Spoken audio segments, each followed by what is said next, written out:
Lord పిల్లలు, అందరూ బాగున్నారా? అవును పిల్లలు, డిసెంబర్ నెల వచ్చేసింది కదా.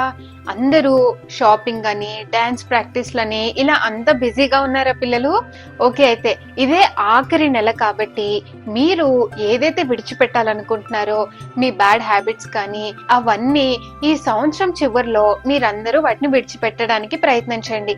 అలాగే ప్రతిరోజు ప్రార్థన చేసేటప్పుడు దేవుని సహాయం మీరు ఖచ్చితంగా అడగండి పిల్లలు. దేవుడు తప్పకుండా సహాయం చేస్తారు. ఓకేనా? మరి పోయిన వారం చెప్పిన వాక్యానికి ఆన్సర్ మీకు దొరికిందా?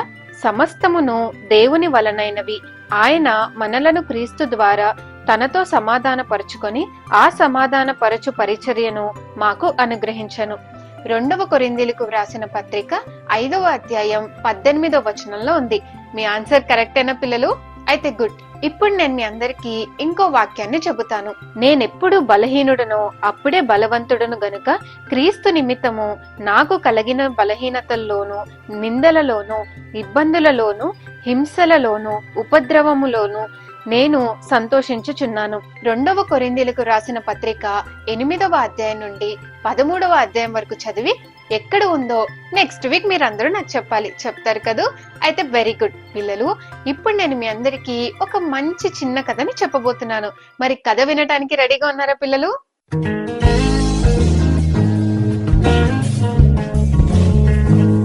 చాలా కాలం క్రితం ఒక దట్టమైన అడవిలో ఒక చిన్న పక్షి ఉండేది.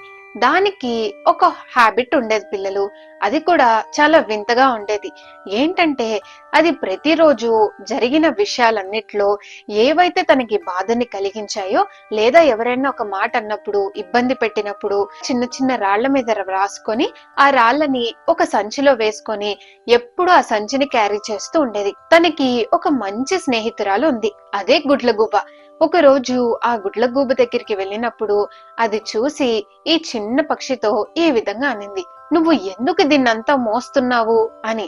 అందుకు ఆ పక్షి ఏమందంటే, ఇవన్నీ నా మెమోరీస్, ఇది ఫ్యూచర్ లో ఎప్పుడైనా పనికొస్తుంది, అందుకే అన్ని అలా రాసుకొని మోస్తున్నాను అని అన్నది. అందుకు ఆ గుడ్లగూబ ఏమందంటే, నువ్వు నిన్న మొన్న బ్రతుకుతున్నావా, లేదా ఈ రోజు కోసం, లేదా నీ భవిష్యత్తు కోసం బ్రతుకుతున్నావా అని అడిగింది. అందుకు ఆ పక్షి ఏమీ మాట్లాడలేదు. అయితే ఆ గుడ్లగూబ ఈ విధంగా అంది, చూడు, జరిగిన విషయాలన్నీ మర్చిపోతేనే నువ్వు సంతోషంగా ఉండగలవు, అంతేకాని ఇలా జరిగినవన్నీ నువ్వు మోసుకుంటూ వెళ్తే నీకే నష్టం కలుగుతుంది, అన్నిటినీ మర్చిపోవాలి అని చెప్పింది. కానీ ఆ పక్షికి ఏమీ అర్థం కాలేదు. అక్కడి నుండి తన సంచిని తీసుకుని వెళ్ళిపోయింది.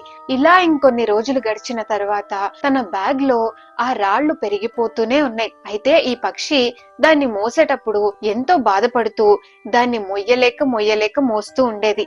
ఇలా ఒక రోజు ఏమైందంటే రాళ్లు ఎక్కువ అవ్వకపోవడంతో ఆ బరువుకి ఒక్కసారిగా కింద పడిపోయింది. అయితే ఏం జరిగిందంటే ముందే పక్షి పడి ఆ రాళ్లన్నీ దాని మీద పడిపోవడంతో అది ఏమీ చేయలేకపోయింది. ఆ సమయంలో ఆ దగ్గరలో కూడా సహాయానికి ఎవ్వరూ లేరు కనుక ఆ రాళ్ల కింద నలిగిపోయి ఆ పక్షి చనిపోయింది. తరువాత గుడ్లగూబ ఈ పక్షి కోసం వెతుక్కుంటూ వచ్చి చూడగా అది ఆ రాళ్ల కింద పడి చచ్చిపోవడం చూసి ఎంతగానో బాధపడింది. అయితే పిల్లలు, ఇక్కడ మనందరం నేర్చుకోవాల్సింది ఏంటంటే, మనకి గతంలో జరిగిన ఏ బాధ అయినా, ఇబ్బంది అయినా వాటన్నిటిని మర్చిపోయి దేవుడి దగ్గర క్షమాపణ కోరుకొని చక్కగా ముందుకు వెళ్ళిపోతూ ఉండాలి. అంతేకాని గతంలో జరిగినవన్నీ గుర్తు తెచ్చుకుంటూ బాధపడుతూ ఉంటే మన హృదయం అంతా ఎంతో భారంతో, బాధతోటి ఉంటుంది. తరువాత మన ఆరోగ్యం దెబ్బతినటంతో పాటు మనకి మనశ్శాంతి లేకుండా చాలా నష్టాన్ని తెచ్చుకుంటాము.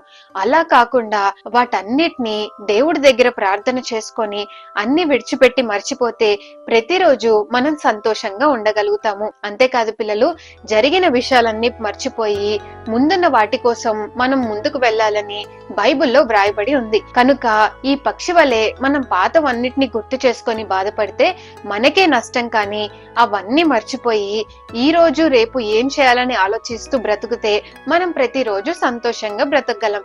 కనుక హెవీ హార్ట్ తో కాకుండా లైట్ హార్ట్ తో మీరంతా హ్యాపీగా ఉండాలని కోరుకుంటున్నాను. సరేనా పిల్లలు? ఓకే, అయితే వచ్చే వారం ఇంకో కథతో మళ్ళీ మనం సంతోషంగా కలుద్దాం. బాయ్ పిల్లలు.